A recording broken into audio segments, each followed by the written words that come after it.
রাজ্যপালের ভাষণকে অন্তঃসারশূন্য, দিশাহীন, মাদ্রাসামুখী ও সংখ্যালঘু তোষণের ভাষণ বলে উল্লেখ করেছেন বিরোধী দলনেতা শুভেন্দু অধিকারী। জলস্বপ্ন প্রকল্পের ক্ষেত্রে রাজ্য সরকার কেন্দ্রীয় প্রকল্পকে নিজের নামে চালাচ্ছে বলে অভিযোগ করেছেন বিরোধী দলনেতা। আমরা জল জীবন মিশন নিয়েও বারে বারে 21 সালে বলেছি।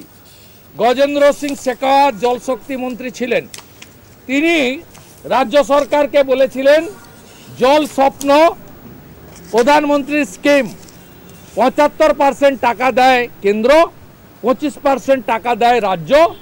হার ঘর নল সে জল, পরিশ্রুত পানীয় জল নলে মাথাপিছু 70 লিটার ভারতবর্ষের সব গ্রামে মোদিজি দিচ্ছেন। আমরা আপত্তি করার পরে কয়েক মাস ফান্ড বন্ধ ছিল।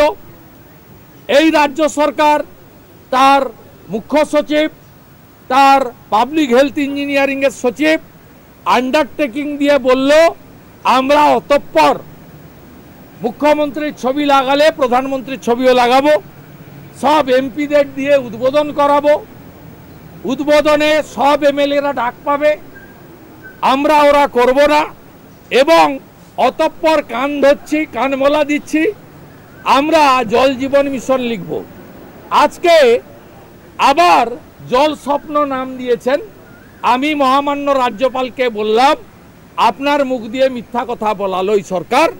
এই স্কিমটার নাম জল জীবন মিশন, এর অতীত ইতিহাস আছে এবং এরা কানমোলা দিয়ে লিখে এসেছে জল জীবন মিশন লিখব, জল স্বপ্ন নয়।